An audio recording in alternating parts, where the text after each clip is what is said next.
पिछली क्लास में हमने थॉट्स की शुरुआत की थी और थॉट्स की जो पृष्ठभूमि थी उसके बारे में हम देख रहे थे। और मेरा मानना यह है कि आपको पिछली क्लास में जितने भी जो कॉन्सेप्ट थे वो कंप्लीट हो गए होंगे, और जिससे इसकी जो पृष्ठभूमि रही है उस पृष्ठभूमि के बारे में हमने पिछली क्लास में बात कर ली थी। यानी मोस्टली हम प्राचीन, उसके बाद मध्यकाल और आधुनिक, यानी यहां पर एंशिएंट ज्योग्राफी थॉट्स में देखोगे तो एंशिएंट ज्योग्राफी थॉट्स में आपको मोस्टली दो क्षेत्रों के ज्योग्राफर्स मिलेंगे, एक यूनान के और दूसरे आपके रोमन। मध्यकाल का जो समय रहा, क्योंकि यहां धर्म का प्रभाव आ गया था, यानी रिलीजियस ने इसे इन्फ्लुएंस किया, प्रभावित किया, और प्रभावित होने के कारण यूनान और रोमन क्षेत्रों में जितने भी ज्योग्राफी पर कार्य हुए वो सब गौण हो गए। उसके बाद एक डार्क एज आता है, और इस डार्क एज में मतलब अंधकार का युग कहते हैं से, इस अंधकार के युग में ज्योग्राफी पर कोई कार्य नहीं हुआ। उसके बाद अरबी भूगोल, जितने भी अरब के लोग थे ये यूरोप के साथ ट्रेड किया करते थे, तो इन अरब के लोगों ने यूरोप और मिस्र में अलेक्जेंड्रिया म्यूजियम में प्रमुख जो थीसिस थी उनको ले आए, और बाद में जाके अरबी ज्योग्राफर्स इब्न हौकल, अल मसूदी, अल बरूनी, इन्होंने भूगोल पर कार्य किया, और कार्य करके और इन्होंने जितने भी ज्योग्राफी पर अन्वेषण हुए उन अन्वेषणों को ट्रांसलेट कर दिया, और ट्रांसलेट करके, और यहां पर आपका अरबी भूगोलवेताओं का नाम आता है।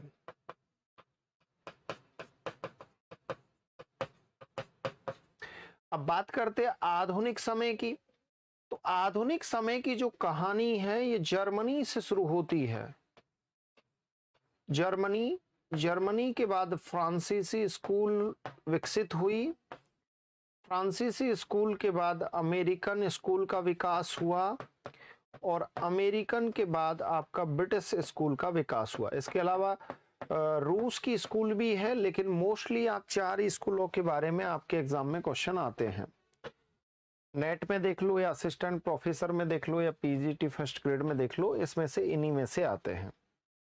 तो यहाँ जर्मन ज्योग्राफर्स थे, उनमें आपके वॉरेनियस का नाम आता है, वॉरेनियस। इसके अलावा कांट एक दार्शनिक थे। कौन थे? दार्शनिक थे। फ्रांसीसी ज्योग्राफर्स में आपके विडाल डी ला ब्लांस मोस्ट महत्वपूर्ण ज्योग्राफर्स हैं। अमेरिकन में आपके ईसा बोमेन, हंटिंगटन, इसके अलावा सैम्पल, और ब्रिटिश ज्योग्राफर्सों का नाम आता है। अब यहां समझने वाली बात यह है कि हमने कल इस पृष्ठभूमि को समझा कि कौन कौन से ज्योग्राफर्स कहाँ के हैं और उसके बारे में देखा।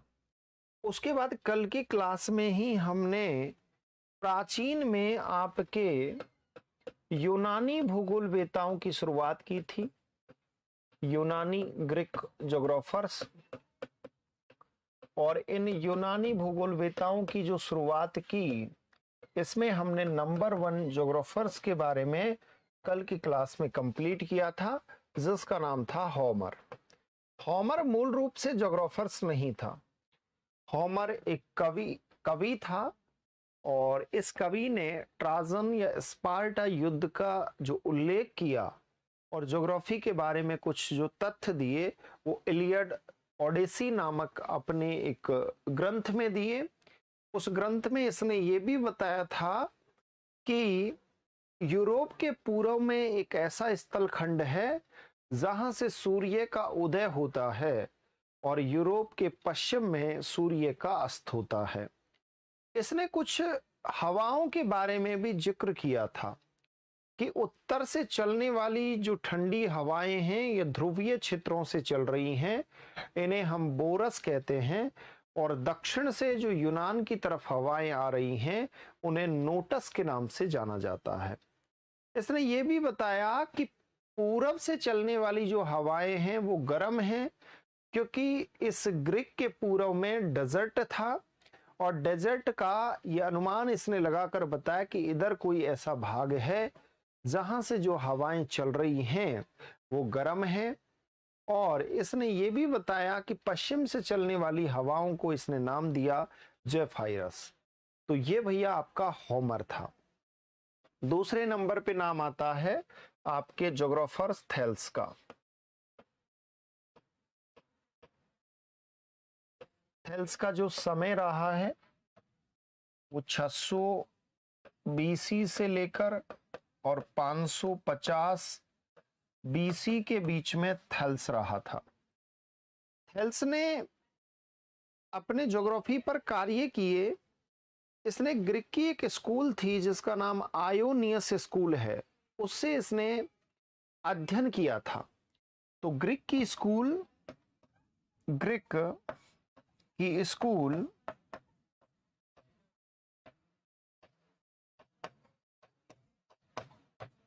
आयोनियस से अध्ययन किया था। आयोनियस स्कूल से अध्ययन किया था इसने, थेल्स ने। और थेल्स के बारे में कहा जाता है कि थेल्स प्रकृति और दर्शन का बहुत बड़ा प्रेमी था, इसीलिए इसे प्राकृतिक विज्ञान और दर्शन शास्त्र का इसे जनक माना जाता है थेल्स को। तो इसे प्राकृतिक विज्ञान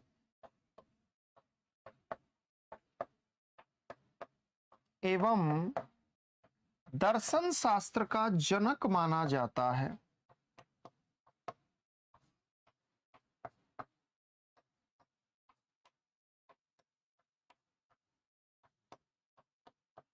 किसको? थेल्स को। क्योंकि थेल्स प्रकृति से भी बहुत ज्यादा जुड़ाव था इसका, इसने प्रकृति पर भी बहुत सारे कार्य किए थे और इसने दर्शन यानी तर्क पर भी बहुत सारे कार्य किए थे, तो इसीलिए इसे जनक माना जाता है। इसे ज्यामितीय और गणितीय भूगोल का भी जनक माना जाता है। क्यों? क्योंकि इसने ज्यामितीय एवं गणितीय भूगोल पर कार्य किया था।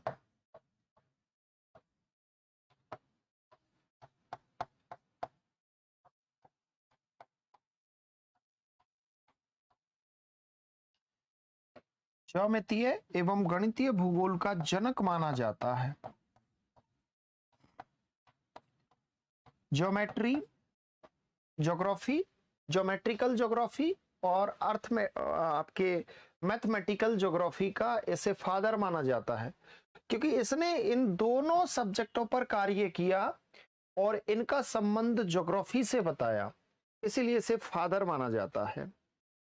अब जब इसे ज्यामितीय और गणितीय गणनाओं का ज्ञान हुआ तो बाद में जाकर इसने इसका यूज किया और खगोलीय भूगोल, नक्षत्रों की गणना और पृथ्वी की उत्पत्ति का उल्लेख किया था। तो इसने बाद में जाके खगोलीय भूगोल में नक्षत्रों की गणना का उल्लेख किया। खगोलीय भूगोल में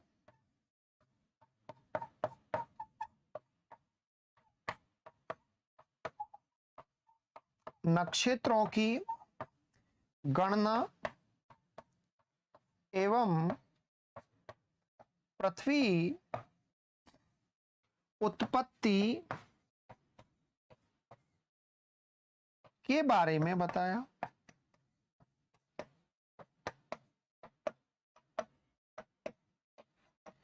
क्योंकि यहां पर गणितीय और ज्यामितीय जो आपकी गणनाएं हैं उनके आधार पे इसने खगोलीय भूगोल में नक्षत्रों की गणना की थी और इसने इसी आधार पर बाद में जाके पृथ्वी की उत्पत्ति के बारे में भी कुछ मतलब अपने तथ्य प्रस्तुत किए थे सबसे पहले थेल्स ने, ठीक है।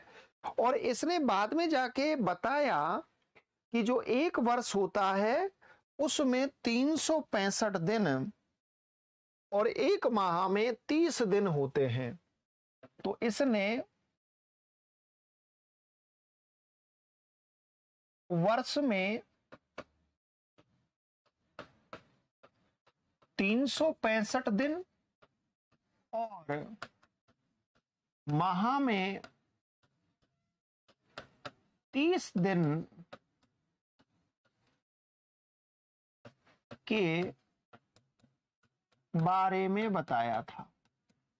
सबसे पहला यही व्यक्ति था, इसने बताया कि भाई एक वर्ष होता है उसमें 365 दिन होते हैं, और उसी आधार पर इसने मंथ की जब परिकल्पना अपनी प्रस्तुत की तो उसने बताया कि एक मंथ में 30 दिन होते हैं।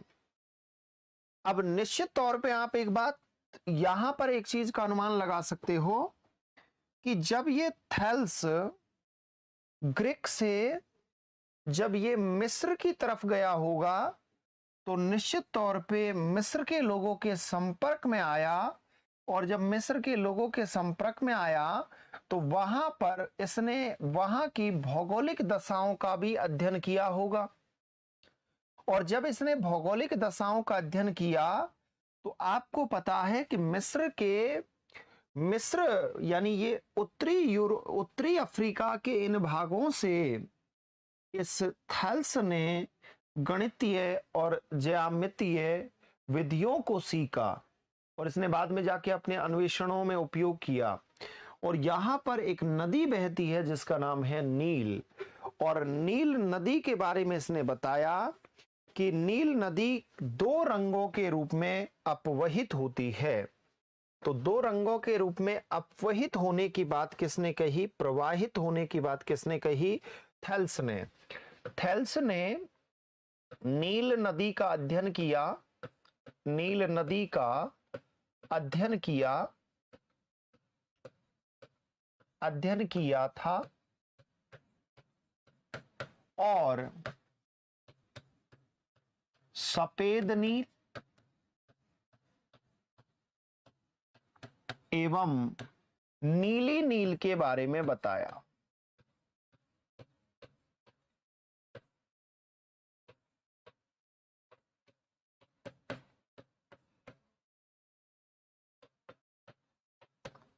किसने बताया? थेल्स ने बताया। तो थेल्स के बारे में आपको इतना ही याद रखना है। अगर कोई क्वेश्चन बनेगा तो ये आयोनियस स्कूल में इसने स्टडी की थी, और यह सबसे पहले इसने नेचर पर कार्य किया, इसलिए इसे प्राकृतिक विज्ञान का जनक कहते हैं। इसे दर्शन शास्त्र का भी जनक माना जाता है। जब आप फिलॉसफी पढ़ोगे तो उसमें थेल्स का प्रमुख वो माना जाता है, इसे फादर ऑफ फिलॉसफी का।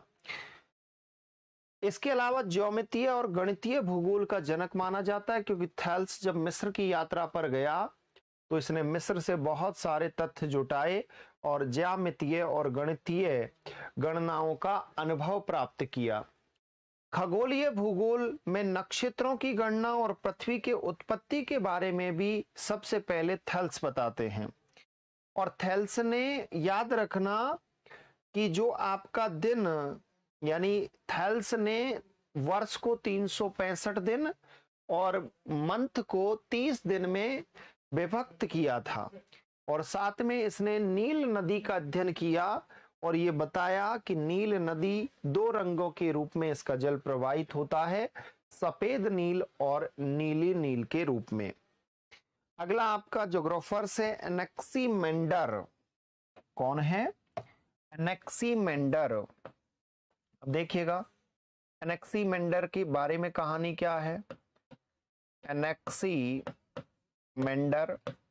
एनेक्सीमेंडर भी ग्रीक था, ग्रीक ज्योग्राफर्स था, और एनेक्सीमेंडर का जो टाइम पीरियड रहा है वो 610 से और 546 बीसी रहा है। तो अगर देखा जाए कि 610 से टू 546 बीसी के बीच में एनेक्सीमेंडर रहा, तो लगभग थेल्स का ही समकालीन था, यानी थेल्स का ही समकालीन था। ये बताया जाता है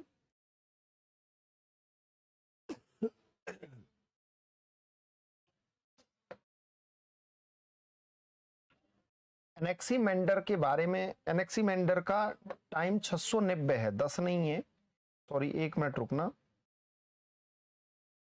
590 590 से और 546 के बीच में रहा। यह शिष्य था थेल्स का। तो पहली बात, थेल्स का शिष्य था, और शिष्य कौन था? एनेक्सीमेंडर। तो एनेक्सीमेंडर ने ज्योग्राफी पर कार्य किए और कुछ चीजें थेल्स से सीखी, क्योंकि निश्चित तौर पे प्रभाव किसका रहेगा? थेल्स का रहेगा एनेक्सीमेंडर पर। इसने क्या है, कार्टोग्राफी पर कार्य किया, और इसीलिए इसे फादर ऑफ कार्टोग्राफी कहते हैं, यानी मानचित्र भूगोल पर इसने कार्य किया था, तो इसे फादर ऑफ कार्टोग्राफी कहते हैं। फादर ऑफ कार्टोग्राफी, मानचित्र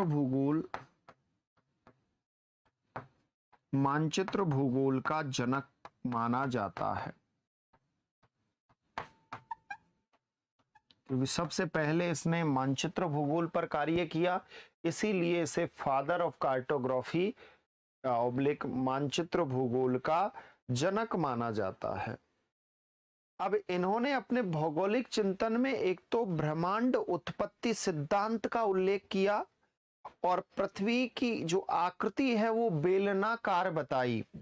तो इसने अपने भौगोलिक चिंतन की यदि हम बात करें कि इसने सर भौगोलिक चिंतन पर क्या क्या कार्य किया, तो भौगोलिक चिंतन की यदि हम बात करते हैं कि भौगोलिक चिंतन पर इसका कार्य सर क्या रहा, पर कार्य, तो पहला कार्य ब्रह्मांड के उत्पत्ति संबंधी सिद्धांत इसने दिए। ब्रह्मांड उत्पत्ति संबंधी परिकल्पनाओं का उल्लेख किया, संबंधी परिकल्पनाओं का उल्लेख किया था, और परिकल्पनाओं का उल्लेख करने वाला कौन था? एनेक्सीमेंडर। एनेक्सीमेंडर ने इसके अलावा पृथ्वी की जो आकृति है वो आकृति इसने पहली बार बेलनाकार बताई, कि अर्थ का जो शेप है वो सिलेंड्रिक है, बेलनाकार।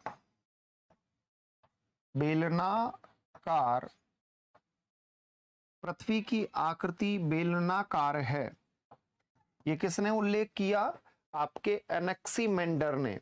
तो दो महत्वपूर्ण बातें, संसार मानचित्र, यानी सबसे पहले इसने जब मैप बनाया और उस मैप के आधार पे इसे फादर ऑफ कार्टोग्राफी कहते हैं, तो संसार के मानचित्र का निर्माण मापक पर किया।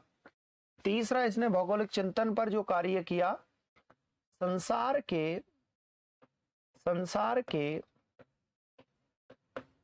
मानचित्र का निर्माण मापक पर किया था। निर्माण मापक पर किया था, यानी हम जितने भी मैप्स बनाते हैं उन मैप का निर्माण, जो आपके मैप्स होते हैं उनका निर्माण पर्टिकुलर एक स्केल पर किया जाता है। तो सबसे पहले स्केल का यूज करने वाले कौन थे? आपके एनेक्सीमेंडर थे। कौन थे भाई? एनेक्सीमेंडर थे। आगे सुनिएगा, इसने 3 महाद्वीपों का उल्लेख किया। इसने अपने अन्वेषणों में 3 महाद्वीप, यानी भौगोलिक चिंतन पर जब कार्य किया था तो इसने 3 महाद्वीपों के बारे में बताया, और महाद्वीपों का पता नहीं था। इसने स्थलखंड को तीन महाद्वीपों के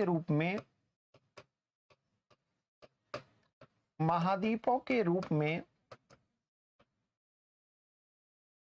दर्शाया था। किसने दर्शाया? एनेक्सीमेंडर ने। और एनेक्सीमेंडर ने तीन महाद्वीपों के कौन कौन से महाद्वीपों का उल्लेख किया? एशिया, नंबर 2 यूरोप, और नंबर 3 लीबिया। यानी इसने अफ्रीका की बात नहीं की थी, इसने लीबिया की बात की थी। लीबिया यानी अफ्रीका महाद्वीप की इसने बात की थी। बेसिकली आप लीबिया देखोगे तो आपको ये पता लगेगा कि लीबिया कहाँ है। यानी ये लोग, ग्रीक जो लोग थे, ये लोग मिस्र और लीबिया से ही परिचित थे। तो इन्होंने ये सोचा कि जितना भी स्थलखंड है, यानी उस समय तक इतना ज्ञान का विस्तार नहीं हुआ था, और इन्होंने अंतिम रूप में यही सोच पाए ये कि ये जो लीबिया है ये ही पूरा स्थलखंड है। तो इन्होंने केवल इस दक्षिण वाला, यानी यूरोप के दक्षिण में जो स्थलखंड था, वो लीबिया के रूप में, महाद्वीप के रूप में इसने एनेक्सीमेंडर ने दर्शाया। ठीक है, तो एनेक्सीमेंडर ने अपने भौगोलिक चिंतन में प्रमुख ये कार्य किए थे। तो इतना आपको समझ आ गया होगा कि एनेक्सीमेंडर ने ये कार्य किए हैं सर। तो एक बार रिपीट कर लीजिए। एनेक्सीमेंडर 590 से 546 बीसी, थेल्स का ये शिष्य था।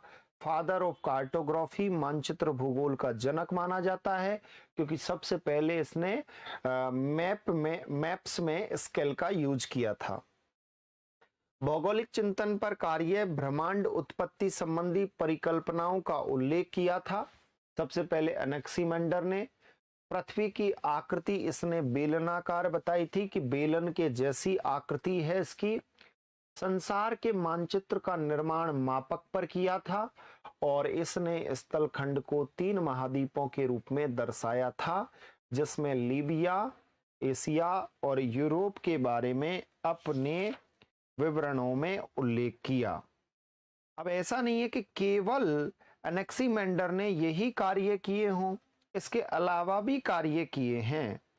इसने मानचित्र में गणितीय और ज्यामितीय विधियों का प्रयोग किया। यानी मानचित्र का निर्माण विदाउट गणितीय और ज्यामितीय विधियों के विदाउट हो नहीं सकता।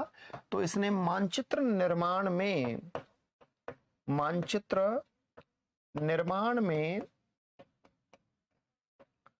गणितीय एवं ज्यामितीय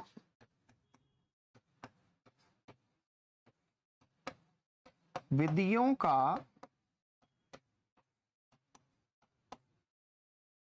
का उपयोग किया था, क्योंकि इन दोनों मेथडों के विदाउट आप मैप का, मानचित्र का निर्माण बेहतर रूप से नहीं कर सकते। और सबसे पहले इसने भूगोल के जितने भी जो भौगोलिक चिंतन पर कार्य किए, इनको लिखित रूप में किया।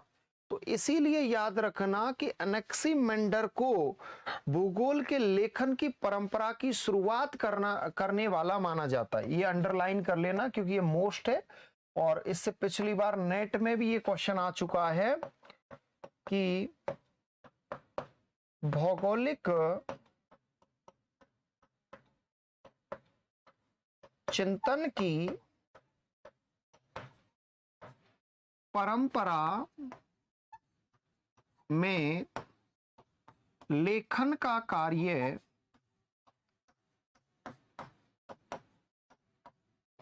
प्रारंभ किसने किया? तो प्रारंभ किसने किया? एनेक्सीमेंडर ने किया था। यानी सबसे पहले इसने जितने भी भौगोलिक चिंतन पर कार्य किए उनको लिखना प्रारंभ किया था। इससे पहले न होमर ने कार्य किया, न ही थेल्स ने इस कार्य को किया था।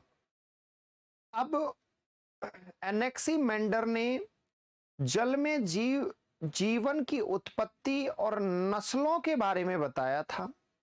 तो इसीलिए इसे जीव भूगोल का जनक माना जाता है। नंबर 6 कार्य इसने क्या किया कि जल में जीवधारियों की उत्पत्ति एवं नस्लों जीवधारियों की उत्पत्ति एवं नस्लों के बारे में बताया था। इसने ये बताया कि भाई जल में जीवन की उत्पत्ति हुई है और उनकी ये नस्लें हैं। इसी आधार पर एनेक्सीमेंडर को जीव भूगोल का जनक माना जाता है। क्या माना जाता है? जीव भूगोल का जनक माना जाता है।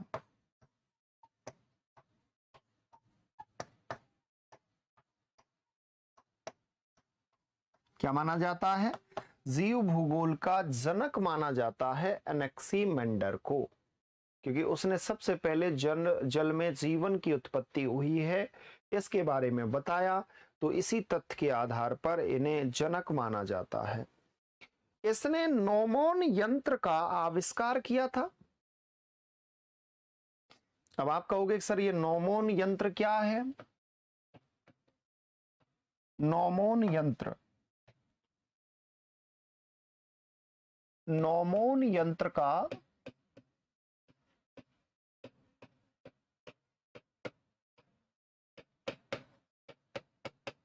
आविष्कार किया था।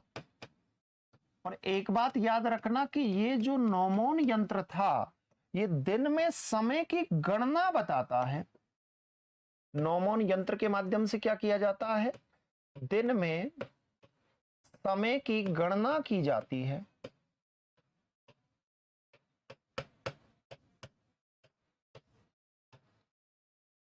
दिन में समय की गणना की जाती है।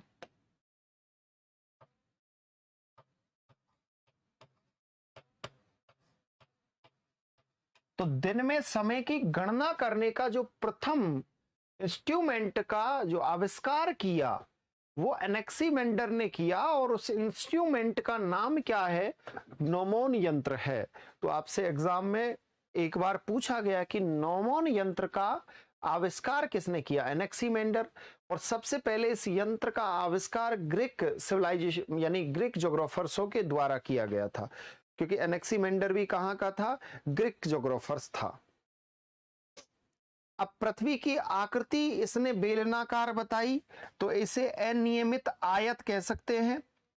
भाई इसने जब पृथ्वी की आकृति बेलनाकार बताई तो इसे अनियमित आयत भी कह सकते हैं, क्योंकि एग्जाम में आपसे पूछा जा सकता है कि पृथ्वी की अनियमित आयताकार आकृति किसने बताई? अनियमित आयताकार आकृति। तो अनियमित आयताकार आकृति का उल्लेख करने वाले कौन थे? एनेक्सीमेंडर, क्योंकि बेलनाकार अनियमित रूप में है। और सबसे महत्वपूर्ण और इंटरेस्टिंग जो तथ्य है वो क्या है? इसने बताया कि पृथ्वी के चारों ओर सूर्य एवं चंद्रमा का घूर्णन बताया। यानी पृथ्वी के चारों ओर सूर्य एवं चंद्रमा का घूर्णन। ये ऐसे ज्योग्राफर्स थे, कौन? एनेक्सीमेंडर। एनेक्सीमेंडर ने इस तथ्य का उल्लेख किया कि पृथ्वी के चारों ओर, भैया हम सौर परिकल्पना में क्या पढ़ते हैं कि सूर्य के चारों ओर जितने भी ब्रह्मांड के जितने भी ग्रह हैं, प्लेनेट हैं, वो सब परिक्रमा करते हैं। इसने ये बताया कि पृथ्वी के चारों ओर ये सभी परिक्रमा कर रहे हैं। किसने? एनेक्सीमेंडर। अब देखो एनेक्सीमेंडर कहना क्या चाह रहा था?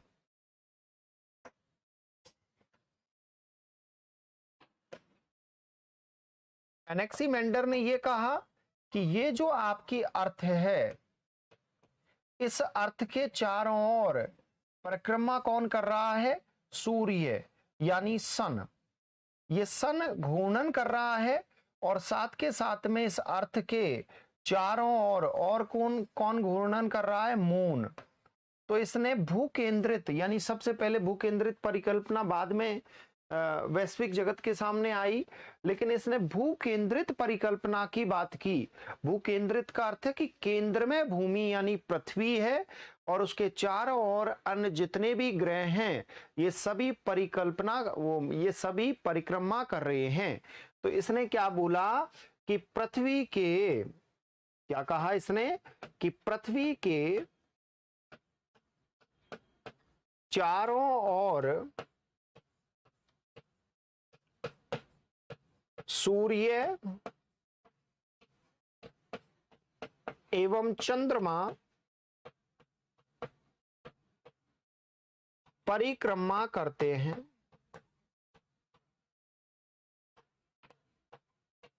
यानी रोटेट हो रहे हैं। कौन कौन? सन एंड मून।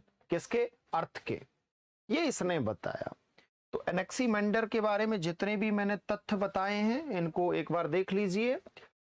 ये थेल्स का शिष्य था, इसे फादर ऑफ कार्टोग्राफी कहते हैं, मानचित्र भूगोल का जनक, भौगोलिक चिंतन पर कार्य, ब्रह्मांड उत्पत्ति संबंधी परिकल्पनाओं का इसने उल्लेख किया और पृथ्वी की आकृति इसने बेलनाकार बताई, अनियमित आयताकार जैसी आकृति का इसने उल्लेख किया।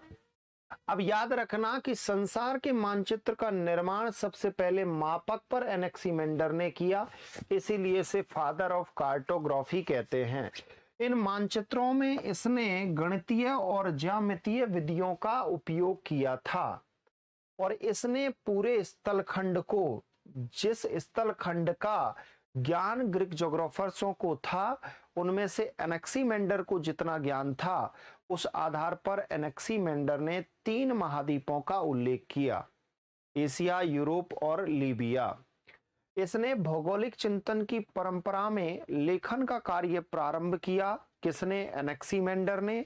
और जल में जीवधारियों की उत्पत्ति और नस्लों के बारे में बताया, इसीलिए इसे जीव भूगोल का जनक माना जाता है। नौमोन यंत्र का आविष्कार किया। ये नौमोन यंत्र दिन में समय की गणना के बारे में बताता है।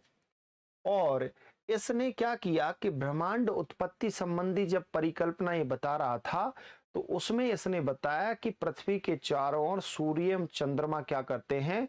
परिक्रमा करते हैं। ये इस तथ्य का उल्लेख एनेक्सीमेंडर ने किया था। अब अगला ज्योग्राफर है हिकेटियस। कौन है? हिकेटियस। लिखिए।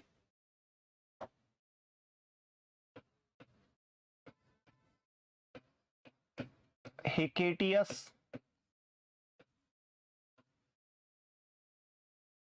हिकेटियस का जो समय रहा है वो 500 से लेकर टू 476 बीसी यानी 476 बीसी रहा है।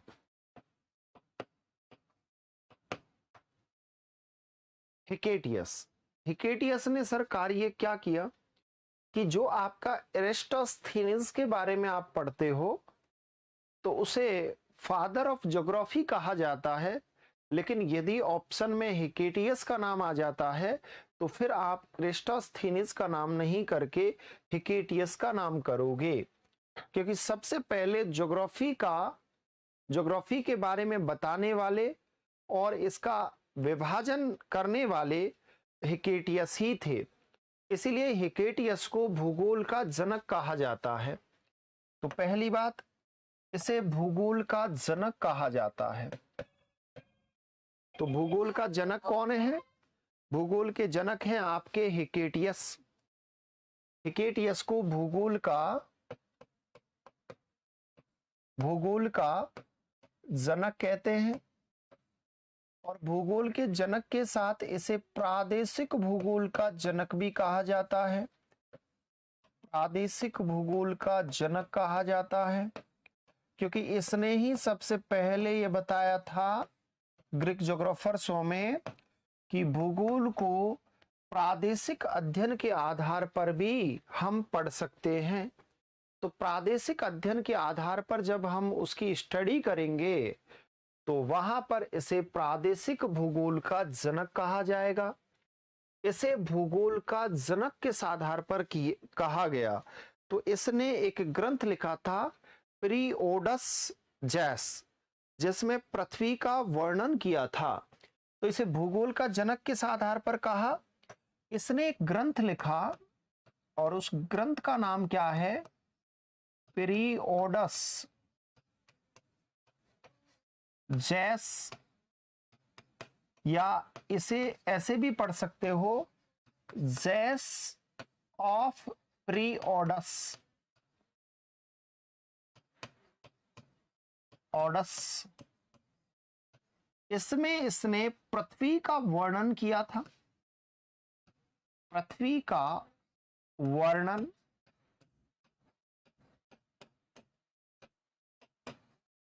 पृथ्वी के बारे में इसने बताया था। ये 2 खंडों में प्रकाशित है, 2 खंडों में प्रकाशित है। कौन सा? पीरियोडस जैस। तो पीरियोडस जैस में इसने पृथ्वी का वर्णन किया है और पृथ्वी के वर्णन को इसने 2 खंडों में प्रकाशित किया है। और 2 खंडों में इसने एक खंड में यूरोप महाद्वीप के बारे में बताया, यूरोप महाद्वीप का वर्णन, यूरोप स्थल खंड का वर्णन, स्थल खंड का वर्णन।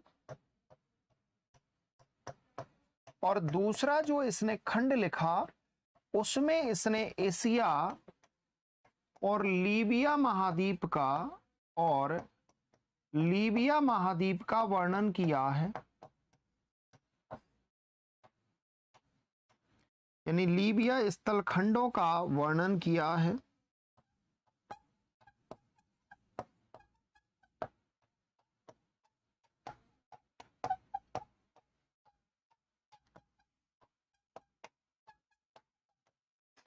यानी इसने लीबिया स्थल खंडों का वर्णन किया है। तो यहां पर याद रखना, इसी ग्रंथ के बेस पर इसे फादर ऑफ ज्योग्राफी कहते हैं। पीरियोडस जैस या जैस ऑफ पीरियोडस नामक इसने ग्रंथ लिखा। इसमें इसने पृथ्वी का वर्णन किया और यूरोप स्थल खंड का वर्णन एक खंड में किया और दूसरे में इसने लीबिया और एशिया स्थल खंडों का इसने वर्णन किया था। बाद में जाके इसने एक और बुक लिखी थी। किसने? आपके हिकेटियस ने। और उस बुक का नाम है ज़ेंथोलॉजी। क्या नाम है? ज़ेंथोलॉजी। इसकी एक और बुक थी जिसका नाम है जेनेथोलॉजी।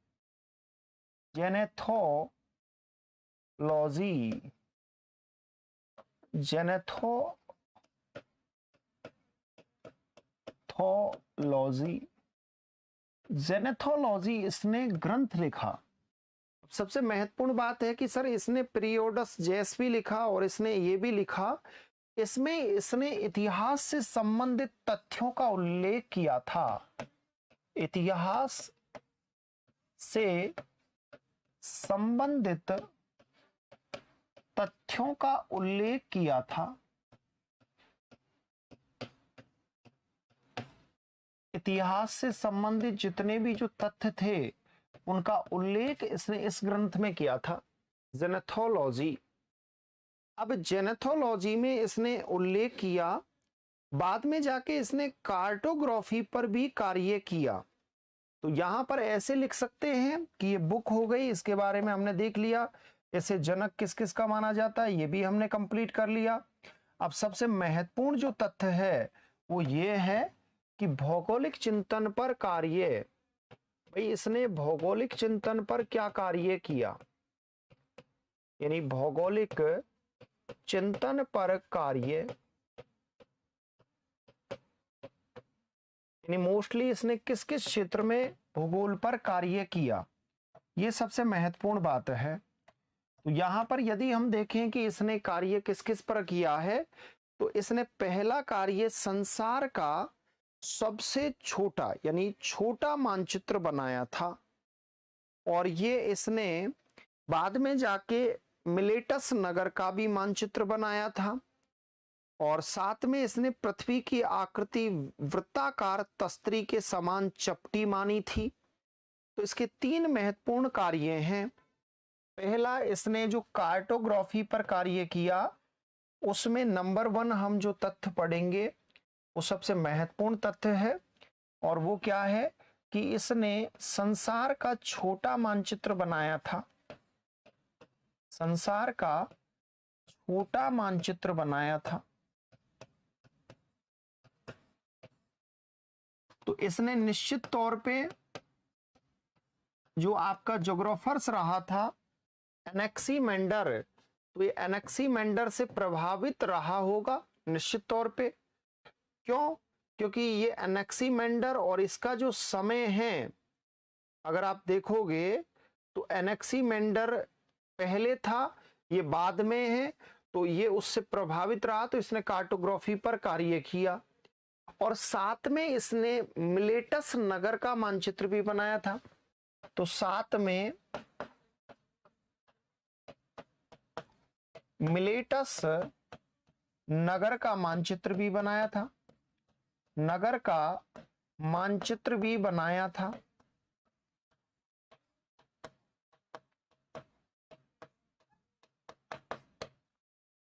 और इसी के साथ इसने दूसरा सबसे महत्वपूर्ण कार्य किया कि पृथ्वी की आकृति वृत्ताकार तस्तरी के समान चपटी है। इसने एक इंग्लिश शब्द का यूज किया था, फ्लैट डिस्क शेप्ड। ठीक है, वृत्ताकार तस्तरी के समान चपटी है। पृथ्वी की आकृति वृत्ताकार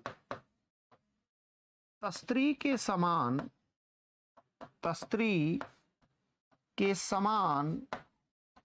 चपटी है। तो इसने बात की थी फ्लैट डिस्क शेप। तो यहां पर आप एक बात समझ सकते हो कि एनेक्सीमेंडर ने क्या बताई थी कि एनेक्सीमेंडर ने कहा था कि पृथ्वी की आकृति कैसी है, आयताकार है। लेकिन इसने आयताकार की बात तो नहीं की। इसने क्या किया कि इसने बताया कि वृत्ताकार तो है लेकिन ये चपटी है। क्या है? ये चपटी है। तो अर्थ क्या है? चपटी है, यानी फ्लैट है। वृत्ताकार तो है लेकिन अर्थ क्या है? चपटी है। ये इसने उल्लेख किया। इसने सबसे पहले भारत ऑब्लिक इंडस का सबसे पहले उल्लेख करने वाला ग्रीक ज्योग्राफर्स था। तो तीसरा इसका सबसे महत्वपूर्ण कार्य क्या था कि भारत एवं इंडस यानी सिंधु नदी, इंडस सिंधु नदी, सिंध क्षेत्र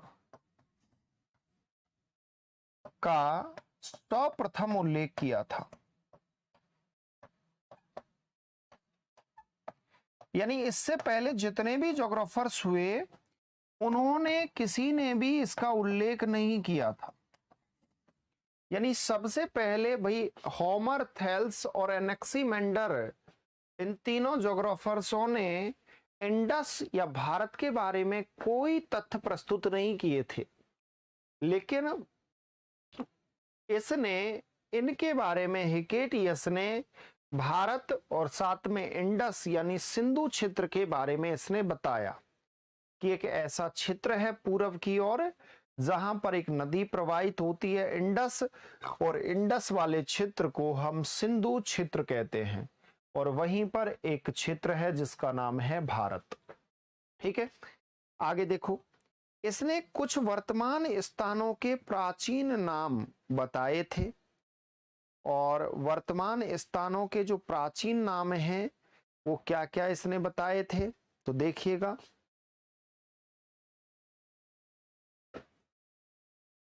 वर्तमान स्थानों के प्राचीन नाम, वर्तमान स्थानों के प्राचीन नामों का इसने उल्लेख किया था। प्राचीन नाम, और वो कौन कौन से नाम हैं जिनका उल्लेख हिकेटियस अपने तथ्यों में प्रस्तुत करता है। पहला इसने यूरोपीय और रूस क्षेत्र को स्केसिया नाम दिया था, यानी यूरोप का क्षेत्र और यूरोप के साथ जो रूस का क्षेत्र है, यानी रूस का जो क्षेत्र यूरोप में शामिल है, इसने इसको नाम दिया था स्केसिया। प्राचीन नाम क्या था इसका? स्केसिया। जो वर्तमान में यूरोप और रूस का जो क्षेत्र है उसे स्केसिया कहते हैं। अब याद रखना कि कैस्पियन सागर को प्राचीन समय में हरकेनियन सागर कहते थे। कैस्पियन सागर को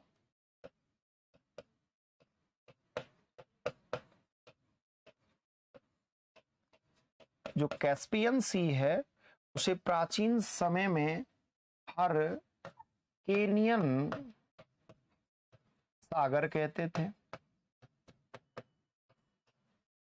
इसके अलावा इसने कुछ क्षेत्रों का और वर्णन किया है कि डॉन नदी को टेनेस नदी कहा जाता था, डेन्यूब को ईस्टर नदी कहते थे। टेनेस नदी और ईस्टर नदी। डॉन जो नदी थी उस डॉन नदी को टेनेस नदी कहते थे प्राचीन समय में, टेनेस नदी। और जो आपके डेन्यूब नदी थी उसे ईस्टर नदी कहते थे।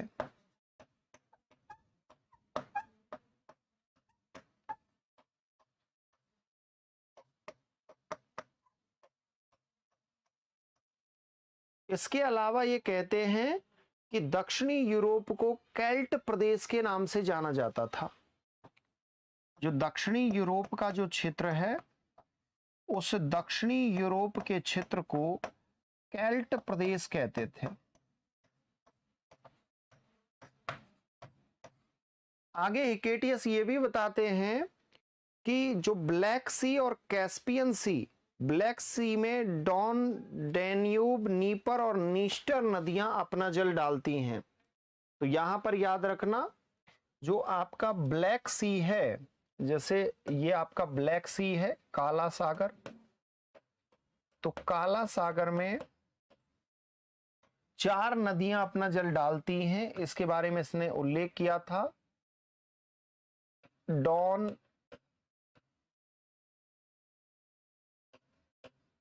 डेन्यूब,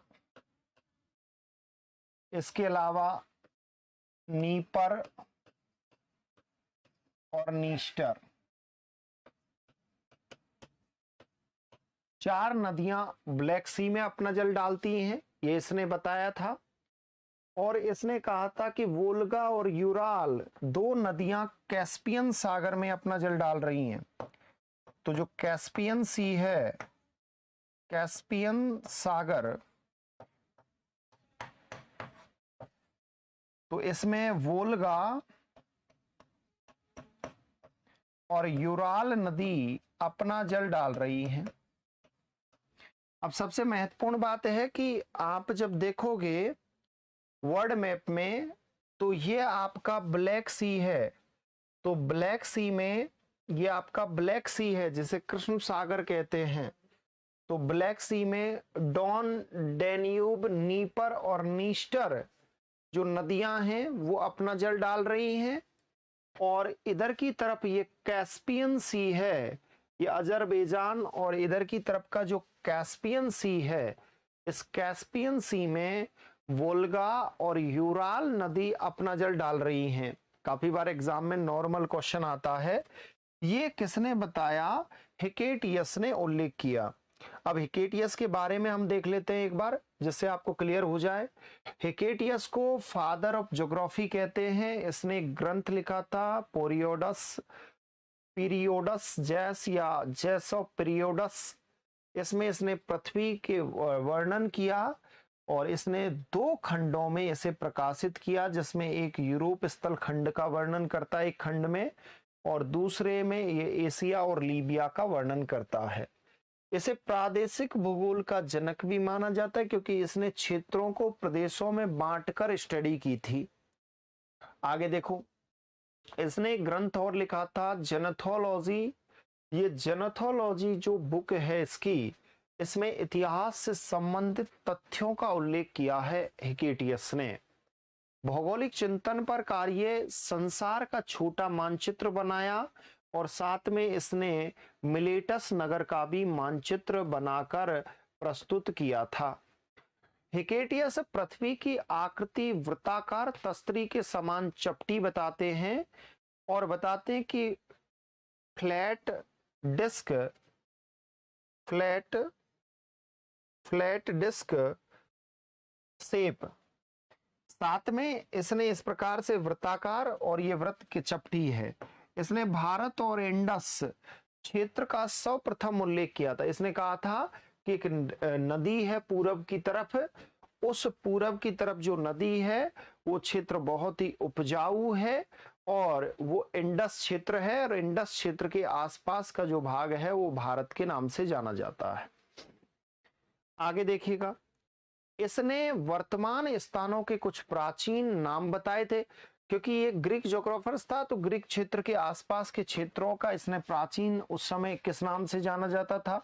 जैसे यूरोप और रूस को स्कीसिया कहते थे, कैस्पियन सागर को हरकेनियन सागर कहते थे, डॉन नदी को टेनेस नदी कहते थे, डेन्यूब नदी को ईस्टर नदी कहते थे और दक्षिणी यूरोप को केल्ट प्रदेश के नाम से जाना जाता था। तो ये सभी तथ्य हिकेटियस ने दिए हैं। हिकेटियस ने यह भी बताया कि ब्लैक सी में डॉन, डेन्यूब, नीपर, नीस्टर नदियां अपना जल डाल रही हैं और वोल्गा और यूराल कैस्पियन में डाल रही हैं। उस समय भी ये इसी में डाल रही थी, याद रखना। अगला है हेरोडोटस। 485 से 425 बीसी तक का समय हेरोडोटस का रहा है। तो आप देखते हैं हेरोडोटस, लिखिएगा हेरोडोटस।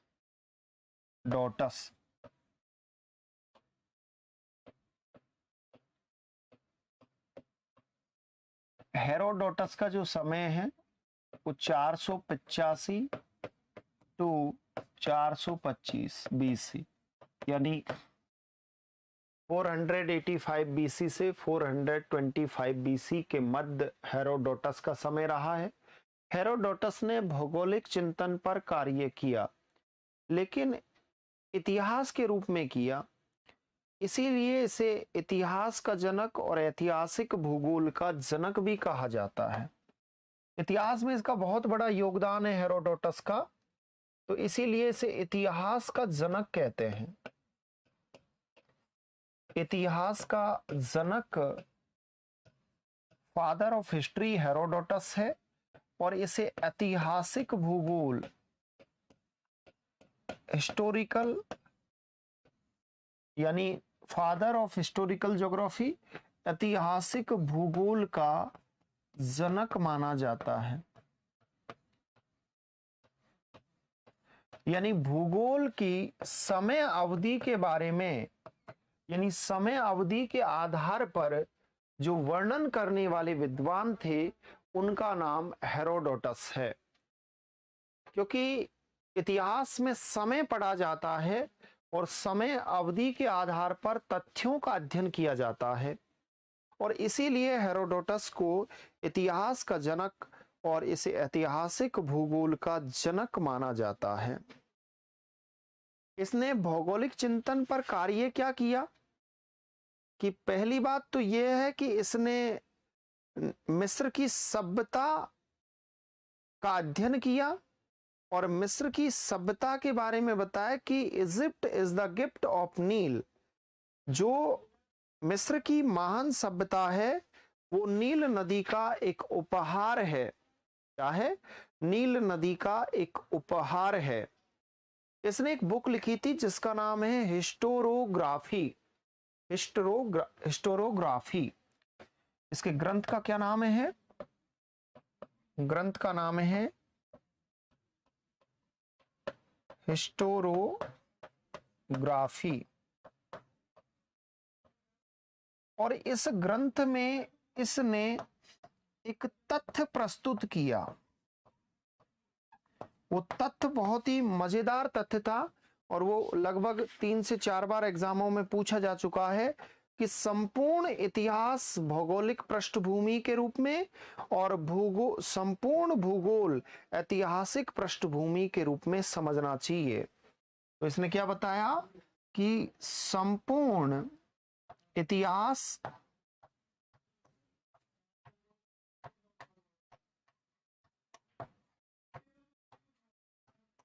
भौगोलिक पृष्ठभूमि के रूप में, भौगोलिक पृष्ठभूमि के रूप में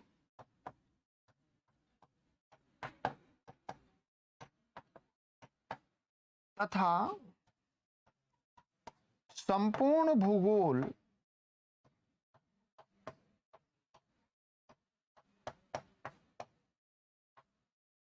ऐतिहासिक पृष्ठभूमि के रूप में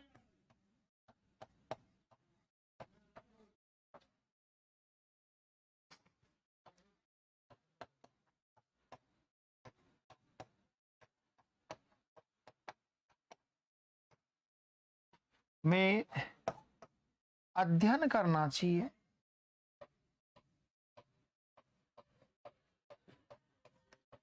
अब निश्चित तौर पे जब इस तथ्य को इसने प्रेजेंट किया होगा तो अपने ग्रंथ में ही किया होगा, जिसका नाम क्या है, हिस्टोरोग्राफी। तो हिस्टोरोग्राफी में इसने इस बात का उल्लेख किया था। भौगोलिक चिंतन पर हेरोडोटस ने क्या कार्य किया, भौगोलिक चिंतन पर कार्य,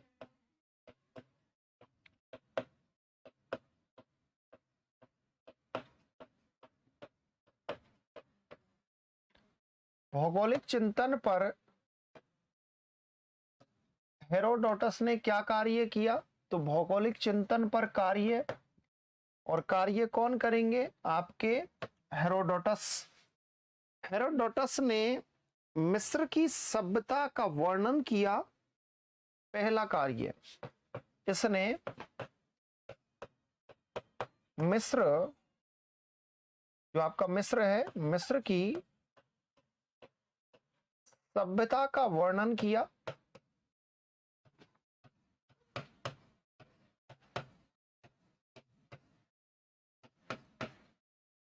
और बताया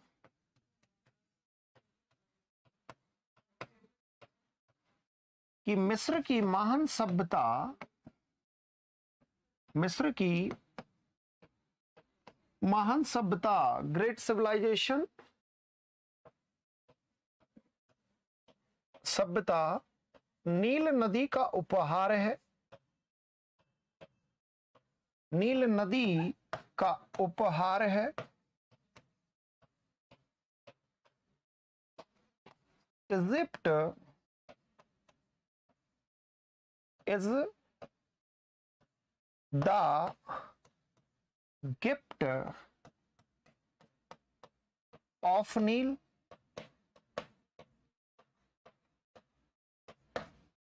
तो इसने इस बात का भी उल्लेख किया था कि मिस्र की जो मिस्र की सभ्यता का वर्णन किया, उसमें इसने लिखा कि मिस्र की महान सभ्यता नील नदी का उपहार है। ये किसने बताया, हेरोडोटस ने। इसने नील नदी में वार्षिक पानी का जो उतार चढ़ाव है और बाढ़ मैदान में काली मृदा का जो विस्तृत जमाव है, उसका भी इसने उल्लेख किया था। तो इसने नील नदी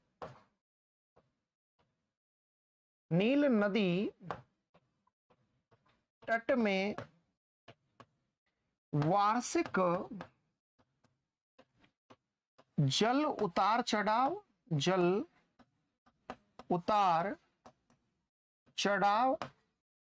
एवं बाढ़ मैदान में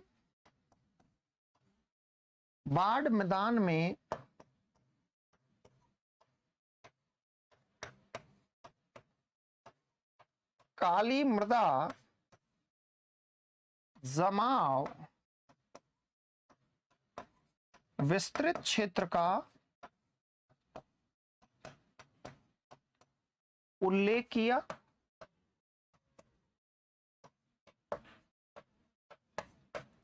और इसने बताया कि नील नदी का जो डेल्टा है, नील नदी का डेल्टा वो कैसा है? चापाकार है। कैसा है भाई? चापाकार है, त्रिभुजाकार है। नील नदी का डेल्टा इसने कैसे बताया? चापाकार है या त्रिभुजाकार है। अब इस बात का उल्लेख व्यक्ति तभी कर सकता है जब इसने नील नदी का अन्वेषण किया होगा, हेरोडोटस ने।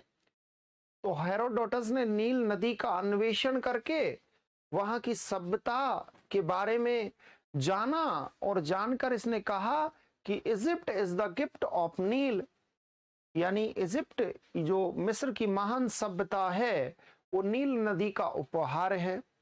जब इसने नील नदी को देखा होगा तो ये भी इसने बताया होगा कि नील नदी में वार्षिक पानी का उतार चढ़ाव होता है और जब इसमें पानी की आवक बढ़ती है तो बाढ़ आती है और बाढ़ के कारण आसपास के क्षेत्र में एक काली मृदा का जमाव होता है और जब नील नदी अपने वाटर को डिस्चार्ज करती है तो वहां पर एक डेल्टा का निर्माण होता है। वो डेल्टा चापाकार ऑब्लिक त्रिभुजाकार है। इसने ये बताया कि जो तुर्की है, तुर्की में उस समय एक मिलेटस शहर था। वो मिलेटस शहर के पास में मियांडर जो नदी है वो डेल्टा का निर्माण करती है। इसने क्या बताया कि मिलेटस नगर तुर्की, जिसे टर्की भी कह सकते हो, मिलेटस नगर तुर्की, मिलेटस नगर के पास मियांडर नदी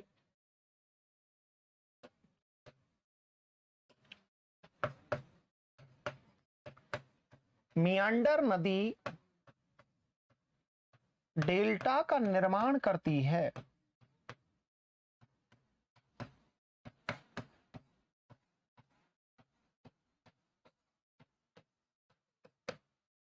अब ये कहां की बात कर रहा है? ये यहां की बात कर रहा है। अगर आप देखोगे तो ये मैप के आधार पे वर्तमान का नक्शा देखोगे तो ये जॉर्जिया है, ये अजरबैजान है, अजरबैजान की राजधानी बाकू है, ये आर्मीनिया है, आर्मीनिया के पास ये तुर्की है। तुर्की का अधिकांश भाग एशिया का भाग है। पहली बात, तुर्की का कुछ भाग है वो यूरोप का भाग है, बुल्गारिया के पास वाला। तुर्की की सामरिक महत्व की स्थिति यूरोप वासियों के साथ भी इसकी मित्रता को प्रदर्शित करती है और तुर्की की सामरिक स्थिति एशिया वासियों के साथ भी मित्रता को प्रदर्शित करती है। इसलिए कहा जाता है कि तुर्की एक ऐसा क्षेत्र है जो, याद रखना कि दोनों हाथों में लड्डू रखता है, क्योंकि इसके दोनों हाथों में लड्डू हैं और ये दोनों हाथों से खा सकता है। क्योंकि रसिया को यदि कोई सामरिक महत्व के लिए मार्ग चाहिएगा तो रसिया का एकमात्र स्थलीय मार्ग या जलीय मार्ग यही बन सकता है सबसे बेहतर। तो रसिया को मित्रता किससे करनी पड़ेगी? तुर्की से, क्योंकि यहाँ इस्तांबुल है और इस्तांबुल की जो लोकेशन है, क्योंकि रसिया जब भी चाहेगा तब अपने सामान को इधर होते हुए ब्लैक सी से होते हुए इधर भेज सकता है। तो ट्रेड के अनुसार तुर्की की स्थिति बहुत ही महत्वपूर्ण है, याद रखना।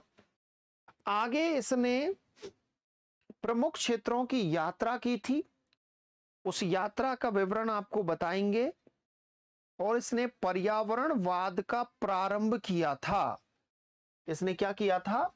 इसने पर्यावरणवाद का प्रारंभ किया था। पर्यावरणवाद, तो पर्यावरणवाद या इसे कह सकते हो नियतिवाद, यानी डिटर्मिनिज्म, पर्यावरणवाद का प्रारंभ किया था। इसने ही सबसे पहले बताया कि मानव और प्रकृति में अंतर संबंध होते हैं और मानव और प्रकृति इंटरेक्शन करते हैं। ये पृथ्वी तल है, इस पर ये आपकी प्रकृति है। ये क्या है? ये आपकी प्रकृति है। और ये कौन है? ये आपका मानव है। तो प्रकृति यानी नेचर और ह्यूमन, इन दोनों के बीच में इंटरेक्शन होता है और इंटरेक्शन में जो परिवर्तन होते हैं, उन परिवर्तनों के लिए जो जिम्मेदार है, परिवर्तनों के लिए जो परिवर्तन हो रहे हैं उनके लिए जो जिम्मेदार है वो कौन है? प्रकृति है। तो इसीलिए इसे प्रकृतिवाद या पर्यावरणवाद कह सकते हो। सबसे पहले इसी ने इस तथ्य के बारे में बताया था। ठीक है, अब इसने यात्रा कहां कहां की? इसने एशिया माइनर यानी तुर्की की, यूनान की, एशिया ब्लैक सी की यात्रा की। और इसने बताया कि एशिया अफ्रीका महाद्वीप एक दूसरे से जो पृथक हैं वो किसके द्वारा हैं? आपके रेड सी के द्वारा हैं। यानी इसने रेड सी की बात बोली थी। अब समझना, इसने मैप में यदि देखोगे तो इसको इतना ही अनुभव था। इसने यूनान के बारे में बताया, ग्रीक, ये ग्रीक क्षेत्र है। इसने एशिया माइनरी यानी तुर्की को एशिया माइनरी कहते हैं। इसने एशिया के बारे में, ब्लैक सी के बारे में इतना ही इसको नॉलेज हो पाया था हेरोडोटस को। ये बेचारा यहां तक पहुंच गया था।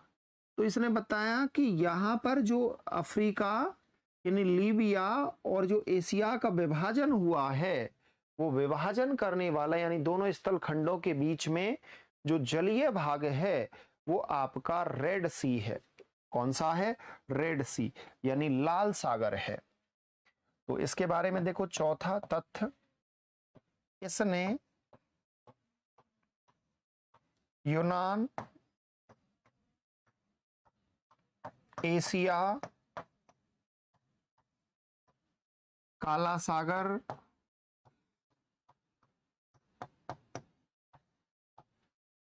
यूनान, एशिया, काला सागर, एशिया माइनरी, माइनर, तुर्की आदि की यात्रा की थी।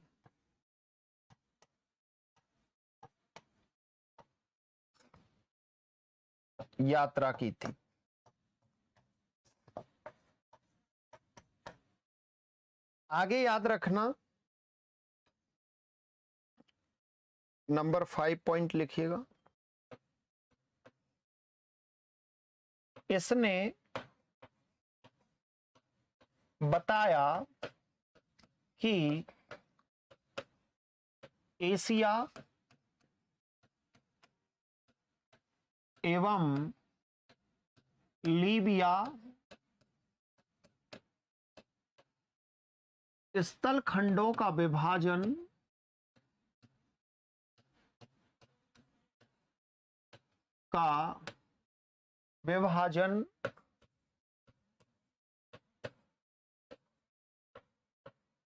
लाल सागर के कारण है।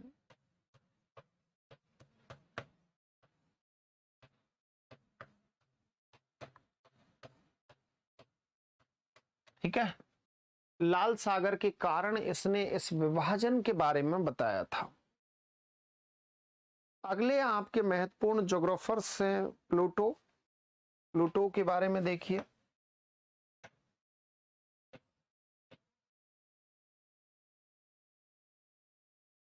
प्लूटो एक दार्शनिक भी हैं। तो प्लूटो का समय रहा है 428 से लेकर 348। प्लूटो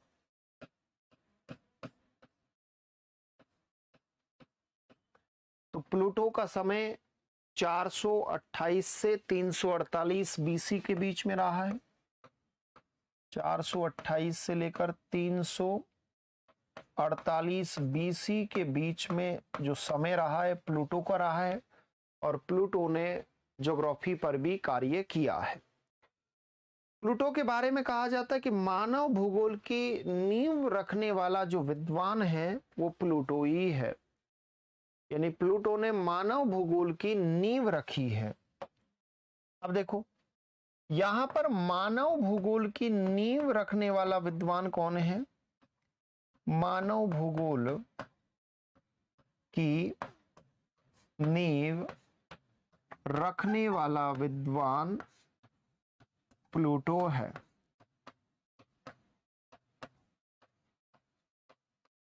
क्योंकि उसके बाद मानव भूगोल पर कार्य अलेक्जेंडर वॉन हम्बोल्ट ने भी किया था, ह्यूमन ज्योग्राफी पर कार्य कार्ल रीटर ने भी किया था और रेटजेल ने भी किया था। तो मानव भूगोल की प्रारंभिक जो परिकल्पना यानी प्रारंभिक जो तथ्य दिए और प्रस्तुत किए वैश्विक जगत के सामने, वो प्लूटो ने किए। इसने एक ग्रंथ लिखा था रिपब्लिक। इसका महत्वपूर्ण जो बुक है उसका नाम है रिपब्लिक। ये इसके राजनीतिक भूगोल यानी राजनीतिक तथ्यों पर आधारित बुक है जिसका नाम है रिपब्लिक। रिपब्लिक ग्रंथ में राजनीतिक तथ्यों का उल्लेख किया है, राजनीतिक तथ्यों का उल्लेख किया है। अब ये प्लूटो पढ़ते क्यों हैं? क्योंकि इसने एक मेथड दिया था स्टडी के लिए, और इसका जो मेथड है वो डिडक्टिव थ्योरी है, अगर आपने देखा हो, जिससे निगमनात्मक पद्धति कहते हैं। इसने एक थ्योरी दी जिससे निगमनात्मक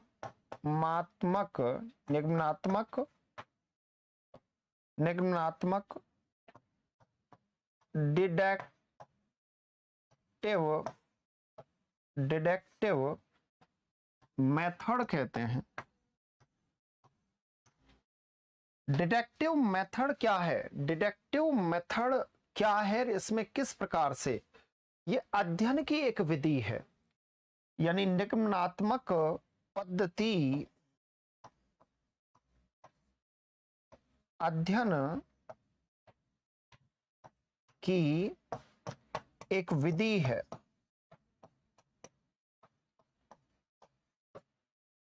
अब इसमें अध्ययन कैसे होता है?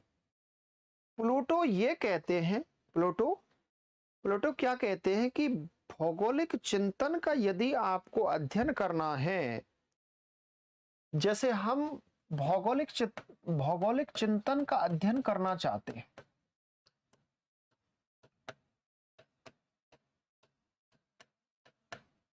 अध्ययन, तो अध्ययन के लिए दो विधियां यूज कर सकते हैं। एक प्लूटो ने दिए और दूसरे जो मेथड सेकंड दिया है वो अरस्तू ने दिया है। और ये दोनों ग्रीकी थे, ग्रीक ज्योग्राफर्स थे। प्लूटो ये कहते हैं कि यदि आप अध्ययन करना चाहते हो तो आप निगमनात्मक विधि का यूज करो। निगमनात्मक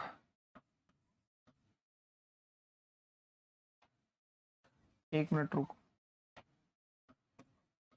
निगमनात्मक विधि का यूज करो, यानी इस मेथड का यूज करो। और अरस्तू क्या कहते हैं कि आगमनात्मक विधि का यूज करो, इंडक्टिव थ्योरी का यूज करो, आगमनात्मक विधि का यूज करो।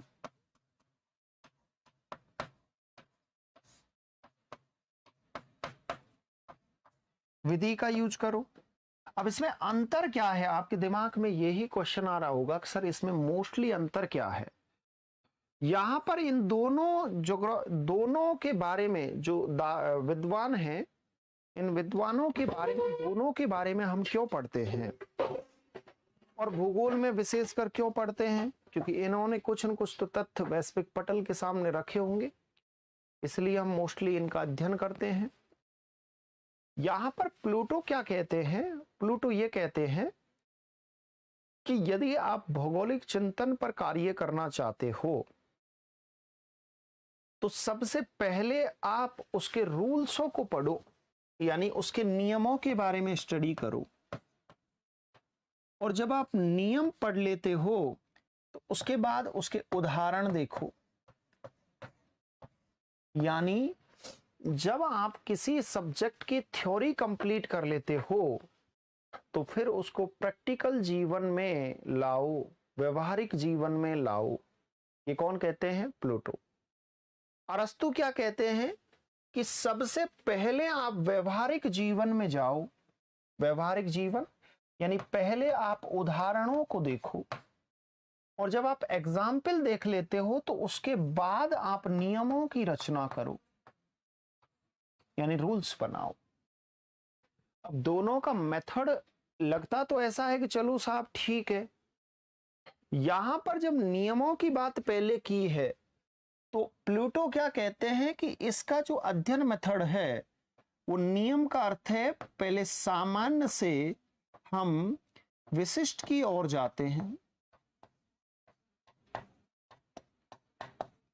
यानी पहले हम जनरल रूप में किसी चीज को देखते हैं, फिर हम स्पेशल रूप में किसी चीज को देखते हैं। लेकिन यह बात अरस्तु नहीं कहते। अरस्तु क्या कहते हैं कि पहले हम किसी भी, जहां पर भी हम किसी कॉन्सेप्ट की स्टडी कर रहे हैं तो पहले अरस्तु ये कहते हैं कि इस मेथड में क्या है कि पहले आप विशिष्ट चीजों के बारे में देखो, और विशिष्ट जो आपका विशिष्ट है उस विशिष्ट से आप सामान्य की ओर जाओ।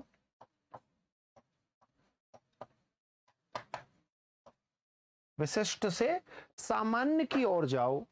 ये दोनों मेथड हैं, डिडक्टिव। अब यहां पर सबसे बड़ी बात है कि जो निगमनात्मक विधि है इसमें नियम पहले पढ़ने हैं। यानी एक सीधा सीधा एग्जाम्पल समझो कि आपको ज्योग्राफी पर कार्य करना है, भूगोल पर, तो सबसे पहले आप ऐसे करिए कि उस क्षेत्र की जितने भी बुक हैं मार्केट में उन सब के बारे में स्टडी कर लीजिए, और फिर उसके बाद आप उस क्षेत्र पर जाकर वहां पर व्यक्तिगत परीक्षण कीजिए। ये तो हो गया निगमनात्मक विधि, यानी सामान्य से विशिष्ट की ओर। दूसरा आगमनात्मक विधि में क्या होता है कि आप पहले उस क्षेत्र में जाइए, वहां पर उस क्षेत्र का परीक्षण कीजिए, और परीक्षण करने के बाद उस क्षेत्र के नियमों को यानी बुक्सों को देखिए जो हमको बेसिक जानकारी दे रही हैं, या आप जब अन्वेषण करके आ गए, परीक्षण करके आ गए, तो उसके बाद आप उन नियमों की रचना कीजिए। तो उसे बोलते हैं विशिष्ट से सामान्य की ओर। ये दोनों मेथड हैं। तो प्लूटो के बारे में बस इतना ही। अरस्तु का समय रहा है 384 से 322 बीसी। अरस्तु का समय क्या रहा है?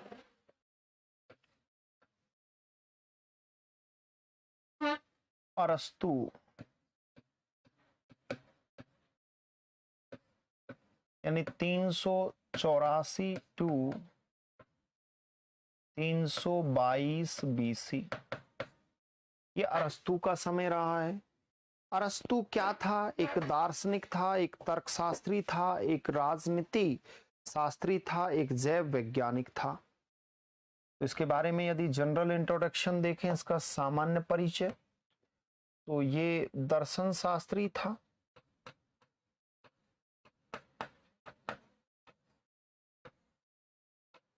ये तर्क शास्त्री था। तो दर्शन शास्त्री को आप तर्क शास्त्री कह सकते हो। ये राजनीतिक शास्त्री था, राजनीतिक शास्त्री।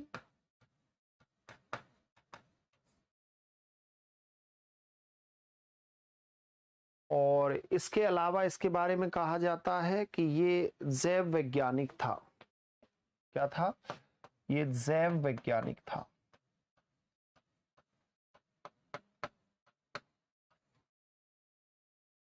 आगे हम देखें कि इसने पृथ्वी की आकृति गोल बताई थी, और पृथ्वी की आकृति इसने गोल, इसने दो ही बातें, मतलब भौगोलिक चिंतन में इसने दो ही तथ्य प्रस्तुत किए थे।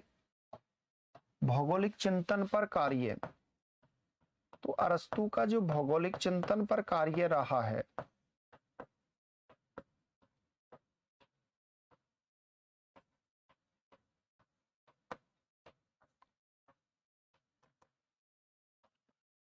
एक तो इसने पृथ्वी की आकृति के बारे में बताया है, पृथ्वी की आकृति के बारे में बताया है, और दूसरा इसने जलवायु विज्ञान के बारे में बताया है। एक तो इसने जलवायु विज्ञान के बारे में बताया है और एक इसने पृथ्वी की आकृति के बारे में उल्लेख किया है। आकृति, और आकृति किसकी? पृथ्वी की। अब यहां पर समझने वाली बात यह है कि पृथ्वी की आकृति इसने क्या बताई है? इसने गोल बताई है। पृथ्वी कैसी आकृति की है? गोल आकृति की है, यानी पृथ्वी गोल है। तो पृथ्वी गोल है तो पृथ्वी का कुछ इमेज देख लेते हैं। यानी इसने ये बताया कि पृथ्वी गोले जैसी है। तो गोले जैसी है तो पृथ्वी कुछ इस प्रकार की, इसने अपने तथ्य में पृथ्वी की आकृति को दर्शाया है।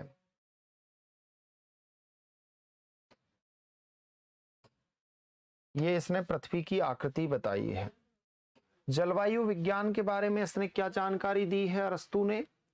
तो अरस्तु ने ये बताया, इसने एक बुक लिखी थी मेट्रियोलॉजी का के आधार पर ही इसे जलवायु विज्ञान का जनक और मौसम विज्ञान का जनक माना जाता है। ठीक है।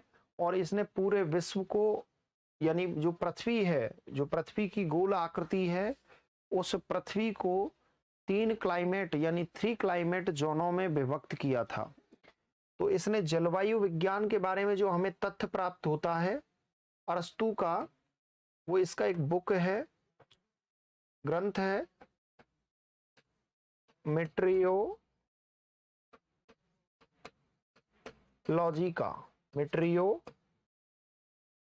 का।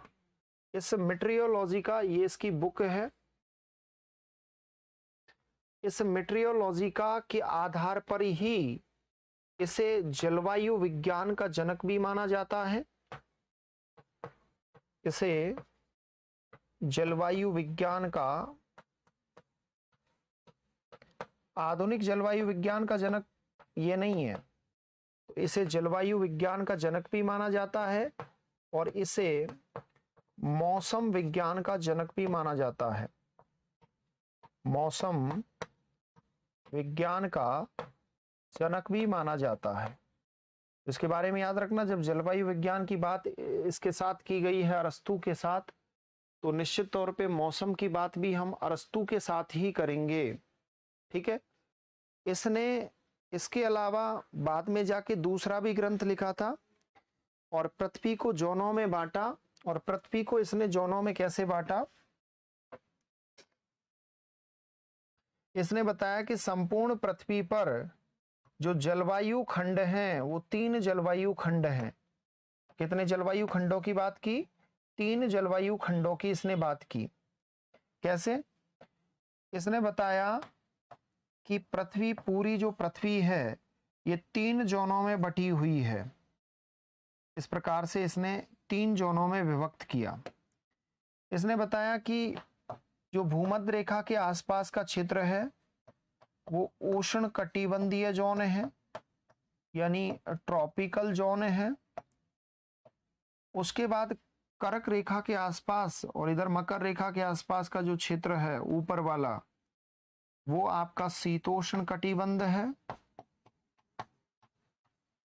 यानी टेम्परेट जोन है। और इसने ध्रुवीय क्षेत्रों के लिए शीत कटिबंध का यूज किया, यानी इसने बताया कि ये कोल्ड जोन है। तो इसने पृथ्वी को 3 जोनों में विभक्त किया था। बाद में बताते हैं कि अरस्तु ने अपना एक ग्रंथ लिखा था पॉलिटिक्स। पॉलिटिक्स में इसने मानव और भौगोलिक कारकों का संबंध बताया था। पॉलिटिक्स में इसका एक और बुक है पॉलिटिक्स।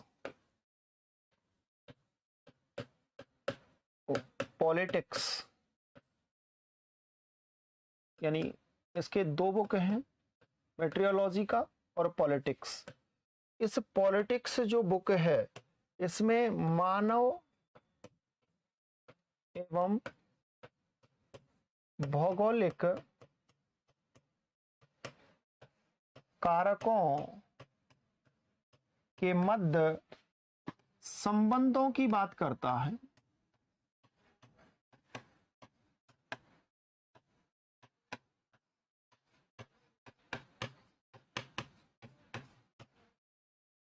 इन मानव और भौगोलिक कारकों के मध्य जो संबंध हैं उनके बारे में उल्लेख करता है।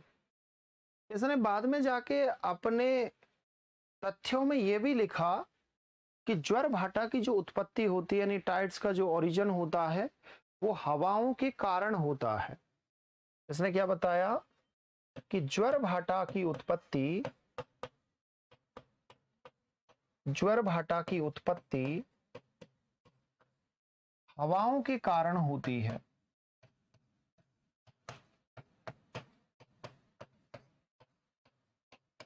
लेकिन ऐसा कुछ देखा नहीं जाता। तो उस समय जितना ज्ञान था उस ज्ञान के आधार पर ही इसने अपने तथ्य रखे थे।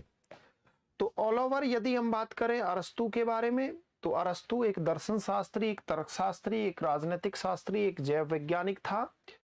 अरस्तु की दो बुक हैं, मेट्रियोलॉजी का और पॉलिटिक्स।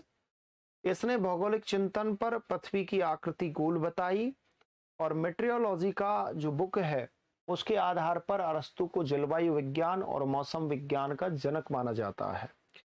इसने जलवायु विज्ञान के आधार पर ही इसने पृथ्वी को 3 कटिबंधों में विभक्त किया यानी 3 जोनों में इसे डिवाइडेड किया, जिसमें ट्रॉपिकल, टेम्परेट और आपका कोल्ड रीजन बताया। उसके बाद बात करते हैं, इसने एक मेथड भी यूज किया था जिसे आगमनात्मक विधि कहते हैं। ये मैंने अभी बता दिया था आपको इससे पहले। आगमनात्मक विधि में क्या होता है कि अरस्तु ये कहते थे कि सबसे पहले एग्जाम्पल देखो उसके बाद रूल्स देखो। तो ये विशिष्ट से सामान्य की ओर यानी यह भौगोलिक चिंतन यानी जितना भी आपका ज्योग्राफी थॉट्स है उसके स्टडी का एक मेथड है और ये मेथड अरस्तु ने दिया था। किसने? अरस्तु ने। प्लूटो ने एक मेथड दिया था जिसका निगमनात्मक नाम है। इसमें नियम पहले पढ़े जाते, उदाहरण बाद में। ये सामान्य से विशिष्ट की ओर इसका स्टडी का ऑर्डर होता है। उसके बाद बात करते हैं प्लूटो। तो प्लूटो को मानव भूगोल की नींव रखने वाला विद्वान माना जाता है। इसने एक बुक लिखा था रिपब्लिक ग्रंथ जो राजनीतिक तथ्यों का उल्लेख करता है और इसने मेथड जो यूज किया था ये मैंने आपको बता दिया है। इससे पहले आपके बहुत ही महत्वपूर्ण विद्वान हेरोडोटस, जिसे इतिहास का पिता, ऐतिहासिक भूगोल का जनक कहते हैं। इसने एक बुक लिखी थी जिसका नाम है हिस्टोरोग्राफी।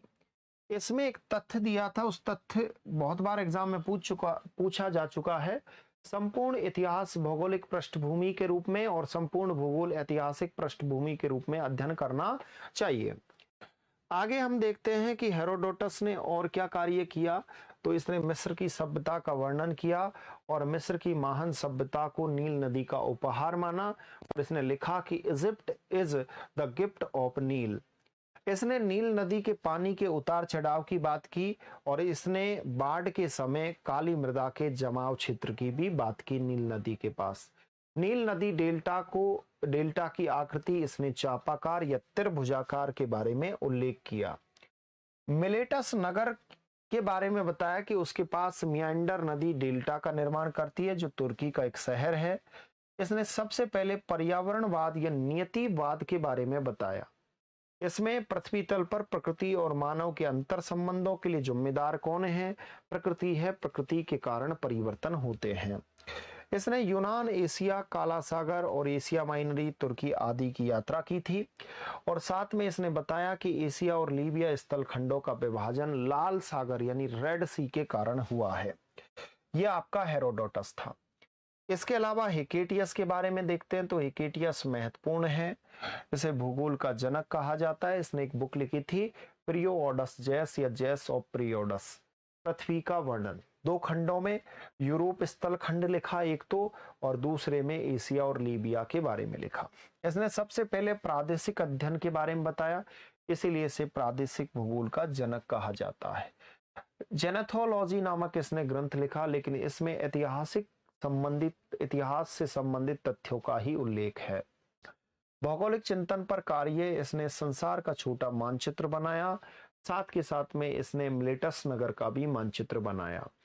पृथ्वी की आकृति इसने वृत्ताकार तस्तरी के समान चपटी बताई, जिसे फ्लैट डिस्क शेप के नाम से जाना जाता है। इसने भारत और इंडस का सर्वप्रथम उल्लेख किया था और साथ के साथ में इसने प्राचीन नगरों का भी उल्लेख किया, जिनका वर्तमान नाम कुछ अलग है। यूरोप और रूस को स्केसिया कहते हैं, कैस्पियन सागर को हरकेनियन सी कहते हैं, डॉन नदी को टेनिस नदी कहते हैं, डेन्यूब नदी को ईस्टर और दक्षिणी यूरोप को केल्ट प्रदेश के नाम से जाना जाता है। इसने यह भी बताया हिकेटियस ने कि डॉन, डेन्यूब, नीपर, नीस्टर अपना पानी रेड सी में, वो ब्लैक सी में डालती हैं और वोल्गा और यूराल कैस्पियन सी में डाल रही हैं। ये कुछ तथ्य किसके थे? हिकेटियस के थे। अब बात करते हैं आपके सबसे महत्वपूर्ण विद्वान, जिनका नाम है एनेक्सीमेंडर। ये थेल्स का शिष्य था, फादर ऑफ कार्टोग्राफी, मानचित्र भूगोल का इसे जनक माना जाता है। भौगोलिक चिंतन, ब्रह्मांड उत्पत्ति संबंधी परिकल्पना का उल्लेख किया। पृथ्वी की आकृति बेलनाकार, अनियमित, आयताकार इसने बताई थी।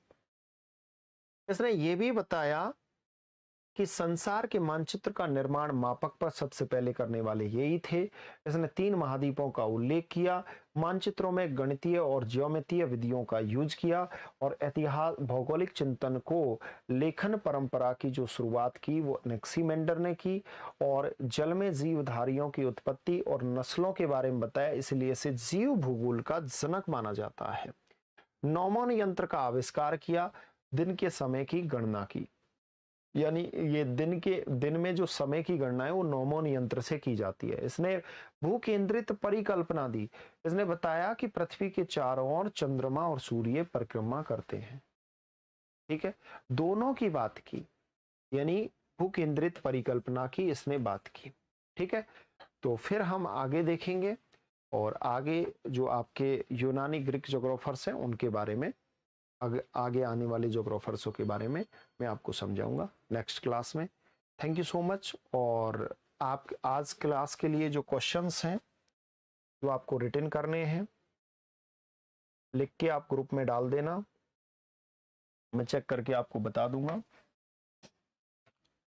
पहला जो क्वेश्चन है वो ये है कि हेरोडोटस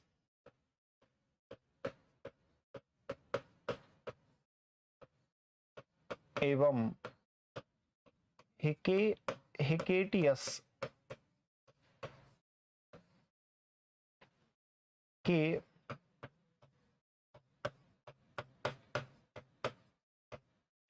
भौगोलिक चिंतन का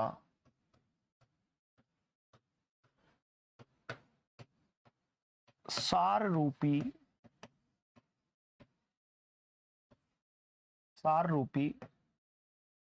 वर्णन करें। ये 50 शब्दों में लिखना है। ठीक है, अगला जो क्वेश्चन है वो ये है कि प्लूटो और अरस्तु का भौगोलिक चिंतन में योगदान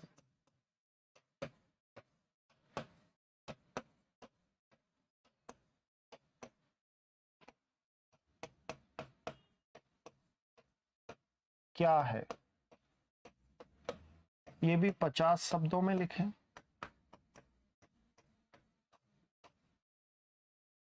ठीक है, और तीसरा क्वेश्चन लिखना है एनेक्सीमेंडर एवं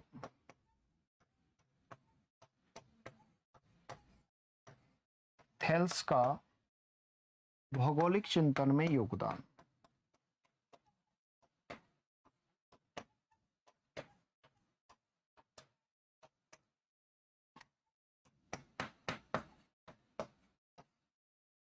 क्या है? ठीक है, ये 3 क्वेश्चन लिख के आपको डालने हैं। जो मैंने पढ़ा है पहले एक बार स्टडी कर लेना। इसको कितने शब्दों में लिखोगे? 50 शब्दों।